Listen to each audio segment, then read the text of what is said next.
Desember 2021 akhirnya saya baru diberitahu kalau sudah ada metastase ke paru-paru dan tulang. Waktu itu kita berinya belum nampak. Itu Desember tahun 2022. 2021 ya. Setelah itu saya menjalani radiasi 10 kali, kemoterapi sampai sekarang. Kemosometa untuk tulang. Sampai setahun lebih gitu ya,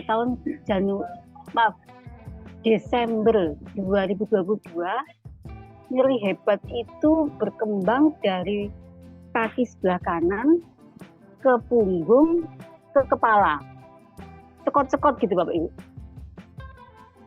Perasaan saya udah nggak enak itu Desember 2022.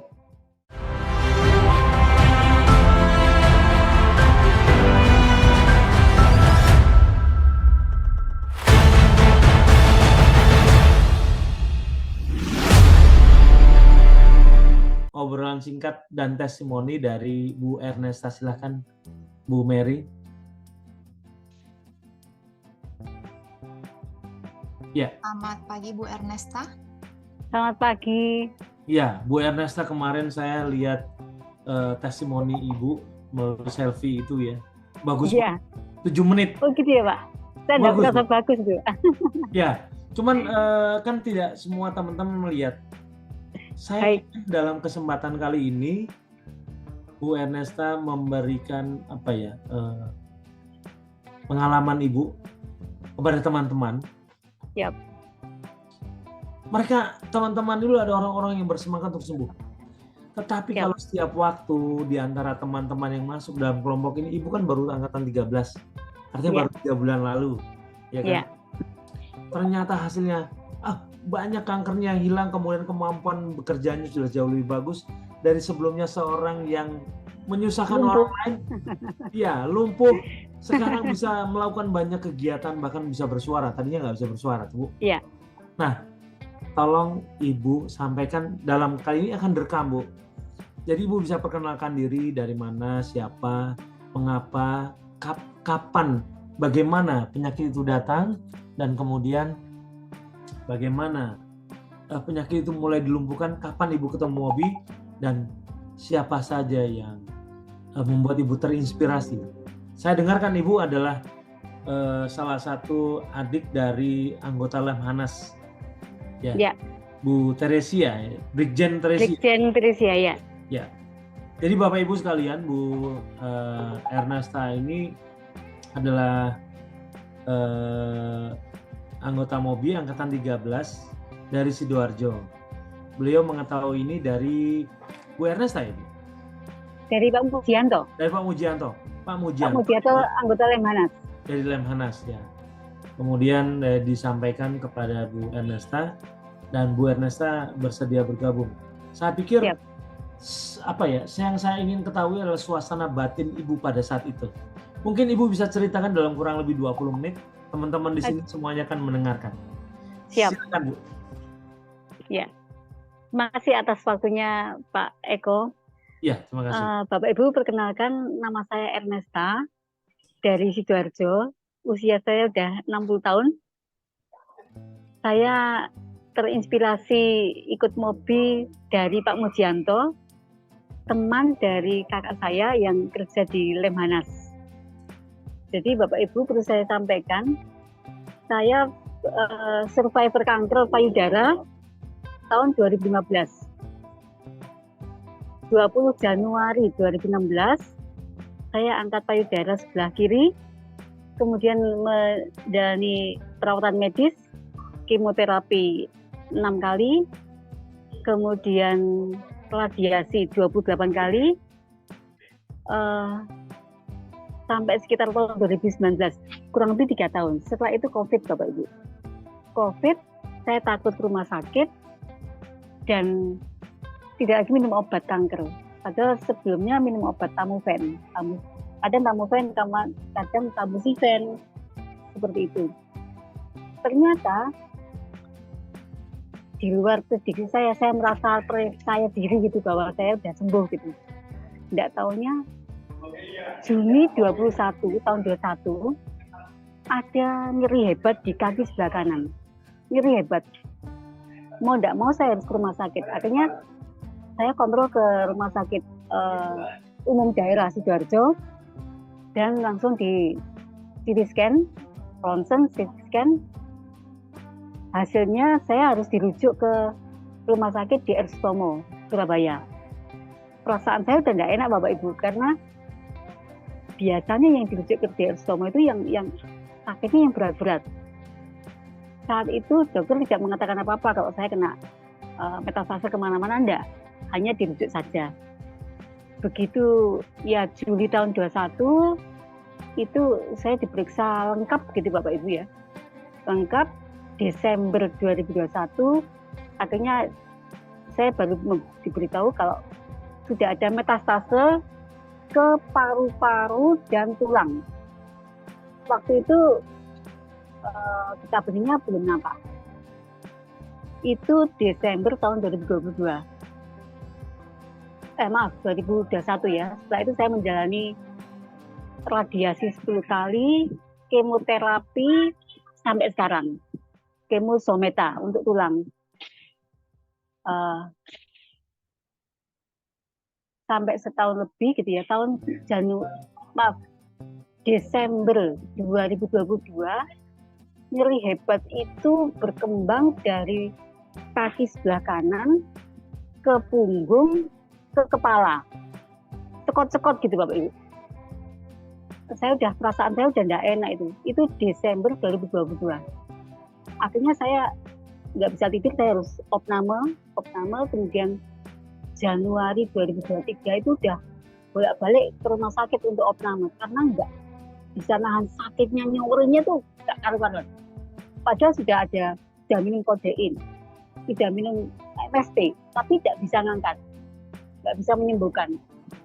Baru setelah di opname, saya tak tahu dikasih obat apa, diinfus begitu, sekitar 4 hari, saya baru bisa tidur.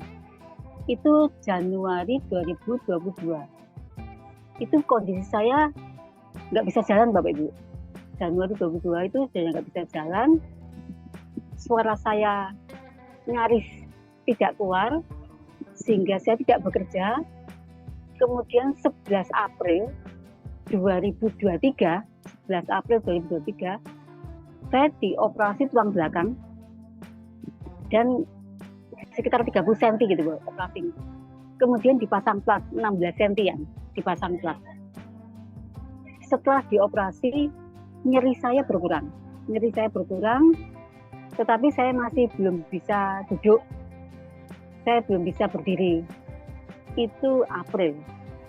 Mei, saya itu dimotivasi dokter untuk mencoba duduk, mencoba untuk terantanan begitu ya. Itu Mei. Juni itu saya kayaknya dikenalkan sama Pak Muji. Juni atau Juni saya lupa. Juni itu dikenalkan Mobi oleh Pak Mujianto. Tapi saya tidak langsung merespon Bapak Ibu. Saya memperhatikan dulu YouTube-nya. Saya perhatikan kok kayaknya masuk akal banget begitu ya. Akhirnya saya bulan Juli itu mendaftar ke YouTube Mobi ya Bu ya? YouTube-nya Mobi Pak. Iya. Iya, YouTube-nya Mobi. Setelah itu Juli 2023 saya mendaftar, terus dimasukkan kelas 13 oleh Mbak Mary. Bapak Ibu selama ikut Mobi ini terus saya masih sesak Bapak Ibu, suara tidak keluar. Saya pegawai negeri, saya tidak bekerja mulai dari akhir Desember sampai Juli, saya tidak bekerja karena suara saya tidak keluar. Saya kan biasanya memberikan pelatihan narasumber gitu, jadi suara saya tidak keluar. Akhirnya ya sudahlah. Saya begitu kok informasinya ini kayak masuk akal begitu ya. Saya daftar, saya ngikuti, saya sungguh-sungguh menyimak Bapak Ibu. Saya pengen tahu benar dari Pak Eko Yuditantomo, dari Pak Fedi, apa sih Mobi itu. Saya sungguh-sungguh serius mengikuti Zoom Sabtu Minggu. Memang tidak selalu saya buka video, tapi saya selalu mengikuti dan secara logika itu masuk akal banget dan ilmiah banget. Dan apalagi didukung oleh jurnal ilmiah. Ini membuat saya tuh semakin percaya diri. Saya mencoba tertib mengikuti Mobi. Puji Tuhan Bapak Ibu, 18 Agustus Bapak Ibu. Saya bisa jalan Bapak Ibu. Yang tadinya hanya dibantu oleh kursi roda, kemudian walker yang letter U itu, saya 18 Agustus bisa lepas semuanya itu, dan saya memang melawan Bapak Ibu, melawan untuk setiap pagi berjalan digandeng sama suami saya gitu, jalan pagi gitu, dan ternyata Mobi Lifestyle itu betul-betul mengubah. Memang berat Bapak Ibu, awalnya berat, makan daging, terus saya tidak suka daging ayam, jadi daging sapi itu saya buat seperti bakso gitu, dan bumbunya kan hanya garam Himalaya, bon cabe, terus totole itu ya, hanya itu aja, kan bosen. Kemudian makan telur, tadinya saya makan telur hanya 4. Saya tuh sampai kalau mau makan itu minta Tuhan bantu saya masukkan makanan ini untuk kesembuhan saya. Saya mesti doa begitu. Artinya saya bisa makan telur 4. Kemudian saya nambah lagi melawan 6. Bisa masuk 8. 10 dan sekarang sudah puji Tuhan bisa 12. Dan semakin banyak telur yang saya konsumsi, itu memang ada perubahan di fisik saya. Jalan kaki saya ini sudah, langkahnya sudah seperti orang sehat Pak. Dan saya mulai bekerja lagi Agustus. Suara saya sudah keluar, saya sudah mengadakan pelatihan-pelatihan, dan termasuk saya siar Bapak Ibu. Sampai ada salah satu peserta workshop gitu, Bu Ernest kok bisa sembuh? Padahal temannya sama-sama kena kanker tulang, sudah dipanggil Tuhan. Nah, kok bisa sembuh? Apa resepnya? Akhirnya ya gitu, saya siar, saya memperkenalkan Mobi Bapak Ibu, bahwa yang saya konsumsi ini memang tidak enak.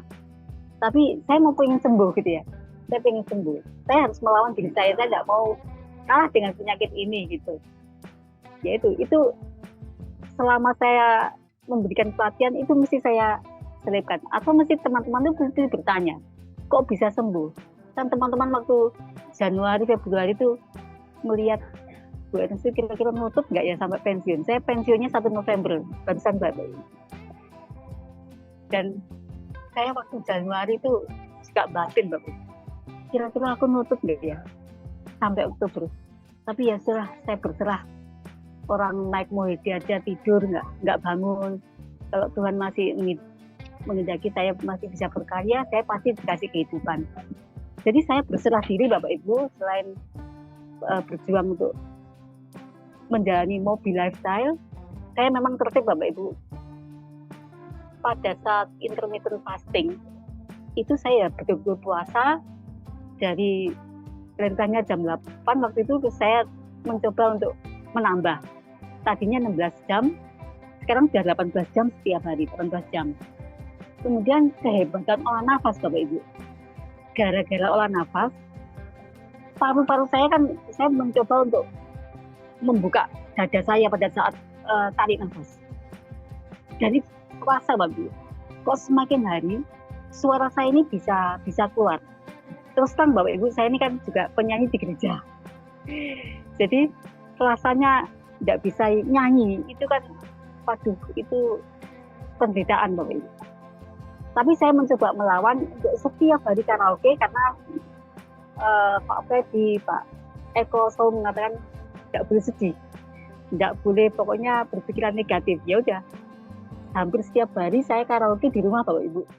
Pokoknya menghibur diri. Jadi tidak boleh sedih ya, saya ikuti. Ternyata saya udah lepas tabung oksigen itu 1 Agustus Bapak Ibu. Ya, tabung oksigen yang kira-kira tingginya 1,5 meter tuh Bapak Ibu ya.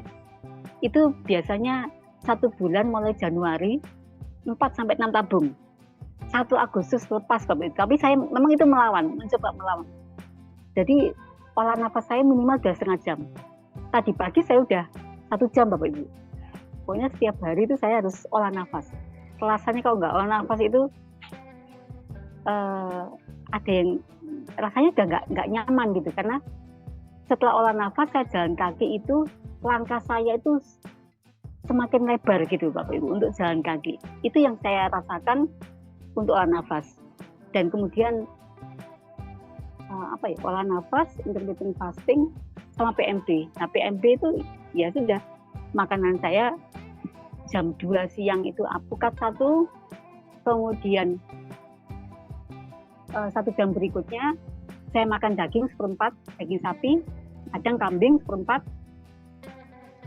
Kemudian jam 4 sore atau jam 5 sore gitu saya udah telur sampai jam 7 malam. Sudah saya berhenti. Makanan saya setiap hari itu tidak enak, tapi ya sudah, saya pengen sembuh. Dan ternyata memang perubahan itu saya rasakan. Kalaupun pernah ada cheating, iya, tapi cheating saya misalkan ya, suami saya goreng tempe Bapak Ibu. Saya paling hanya 1 senti Bapak Ibu. Hanya pengen, ya lidah saya biar masih ingat tempe rasanya seperti apa. Hanya 1 senti. Terus suami saya juga sangat mendukung. Tolong kalau makan apa-apa jangan di depan saya. Misalnya makan mangga atau durian. Itu paling saya mintanya juga tidak lebih dari 1 senti. Akhirnya suami saya sudah mengerti. Kemudian meja kerja saya itu hanya ada olive oil, coconut oil, kemudian terung untuk tampilan, kadang rambak, sudah. Yang lainnya saya suruh singkirkan semua. Jadi keluarga sangat pendukung begitu. Itu yang membuat saya semangat Bapak Ibu. Jadi keren, Mobi itu keren. Terima kasih ya Pak Fedi, Pak Eko Yuditantomo, saya sudah sangat terinspirasi dan itu ilmiah banget, keren. Matur nuwun Pak. Dari Ibu mulai masuk sampai sembuh perlu waktu 18 hari saja Bu? Itu bisa jalan Pak. Bapak, ini saya ini udah ikut lokakarya nih Pak. Oh iya, lokakarya. Hebat sekali Bu. Iya, jadi saya sudah ngasih pelatihan. Saya pengawas Pak, kerjaannya memberikan pemahaman tentang kurikulum gitu ya. Oh. Ke sekolah-sekolah, ke guru-guru dan kepala sekolah. Jadi peserta workshop saya itu guru dan kepala sekolah. Mirip kayak Widya Iswara gitu Bu? Iya betul, saya pengawas, jadi seperti Widya Iswara. Oh. Seperti itu. Oh. Ya, jadi suara saya ini keluar, bulan Juli itu nggak keluar Pak. Bulan Juli Ibu belum bisa bicara? Belum bisa, saestu. Berapa lama Ibu nggak bisa bicara Bu? Mulai Januari, akhir Desember ya Pak ya. 6 bulan? Tepatnya itu 24 Desember harusnya saya itu mau ke gereja. Nggak taunya harus ke rumah sakit untuk opname. Ya tadi, lumpuh, sakit, nyeri yang hebat. Iya tuh, nyerinya. Saya tuh orang yang bisa nahan sakit, tapi saking sakitnya. 24 Desember tahun 2022. Sudah. Terus Januari opname 2 kali, Februari, Maret. Setiap mau kemo itu Pak, saya mau ceritakan. Setiap mau kemo itu habis saya itu sekitar 8. Artinya harus ditransfusi minimal 2-3 ampul. Ya. Pak Eko luar biasa gara-gara Mobilizer Pak. Pernah saya sampaikan itu di grup. Habis saya bertengger di 12,3. Tidak makan karbo. Jadi lumayan Pak. Saya nggak opname, nggak keluar uang untuk biaya transfusi. Itu Agustus, September, Oktober sudah enggak transfusi. Besok 8 November ini saya kemo yang ke 19 kali. Oh. Tapi saya yakin hati saya pasti oke. Saya boleh tahu? Ya. Dia berapa biaya sekali kemo itu berapa biayanya, Bu? Wah, mohon maaf, di BPJS Pak. Oh, BPJS ya? Iya, Someta. Hanya kalau optame, saya kan harusnya kelas 1. Di DX Tomo itu untuk kelas 1 itu kan rebutan ya Pak. Akhirnya saya harus ke VIP atau VVIP. Ya. Jadi kayak operasi atau transfusi itu ya nambah biaya. Ya, itu. Saya mengerti Bu. Ya. Apa yang Ibu ingin bisa sampaikan ke teman-teman di sini yang kita sama semua di kondisinya adalah sakit kanker. Saya ingin Ibu menyemangati mereka, memberi mereka harapan bahwa sebenarnya tubuh kita bisa melawannya, Bu. Asal makannya benar. Tolong Bu disampaikan. Ya Bu ya. Makasih Pak. Kadang kan saya melihat, saya kan juga memberikan pelatihan seperti Pak Eko ya, hanya sasarannya berbeda. Kenapa informasi dari Pak Eko itu tidak masuk ke pikiran kita? Mungkin karena saat ikut Zoom itu nggak sungguh-sungguh. Saya kan tuh bisa, ya ini pada umumnya ya, peserta yang saya bina itu kadang saya ulangi lagi pertanyaan, ternyata dia nggak bisa jawab. Jadi pada saat narasumber itu menyampaikan informasi, pasti dia nggak sungguh-sungguh. Nah, saya itu dengan Sabtu Minggu itu memang saya menuangkan waktu untuk menyimak. Sekalipun saya lokakarya, Bapak Ibu, saya tetap menyimak gitu ya. Jadi informasi yang disampaikan saat Sabtu Minggu itu ilmiah banget, masuk akal. Sayang kalau dilewatkan begitu saja. Karena itu yang membuat open mind ya, membuat pola pikir kita itu meyakini, bahwa mobil ini memang masuk akal begitu. Tapi kalau kita nggak sungguh-sungguh, informasi itu akan lewat saja. Begitu juga kalau kita mau disiplin, ya memang nggak boleh cheating gitu ya, nggak boleh cheating. Cheating saya itu kan cuma sedikit ya Pak Eko, 1 cm. Itu pun juga tidak tiap hari, paling seminggu sekali. Hanya kepingin, ya kadang-kadang rasa kepingin. Tapi saya sadar begitu kalau saya cheating, maka saya pengen sembuh. Oh iya, ini belum saya informasikan Pak Eko.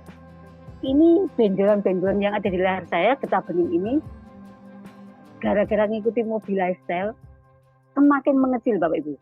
Tanpa operasi, semakin mengecil. Ini tadinya ada 5, itu sekarang tinggal 2. Dan sudah kecil-kecil. Ini yang, ya, sudah kecil-kecil.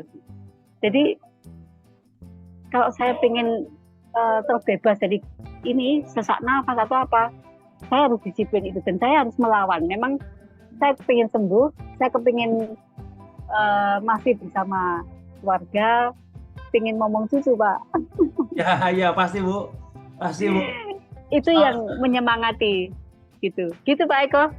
Ya, aduh, ini menginspirasi sekali Bu, luar biasa. Pak Mujanto berkali-kali bilang, Pak ini luar biasa loh, ini luar biasa. Saya pengen seperti Bu Ernesta. Saya yakin semuanya juga iya. Ternyata kuncinya apa yang Bu sampaikan adalah soal disiplin, soal mau mengunci mulut kita. Dan makanan yang terlihat enak itu Bu ya. Ya, Bu Ernesta, terima kasih banyak. Tadi juga sudah disampaikan ke teman-teman bahwa yang membuat mereka gagal itu adalah mereka tidak mendengarkan. Betul. Ya, banyak sekali apa yang saya sampaikan tidak didengarkan, tidak dilakukan. Baik. Ya. Bu Ernesta, terima kasih di sela-sela kesibukan Ibu di Lokakarya masih mau memberikan masukan kepada kami semua dan pompa semangat pada kami. Selalu sehat ya Bu ya. Salam buat keluarga Ibu. Terima kasih Pak Eko. Terima kasih Pak Eko. Ya. Baik, terima kasih Bu Ernesta. Tetap semangat. Sama-sama Mbak Mary. Izin mute Bu. Ya, silakan Pak Eko.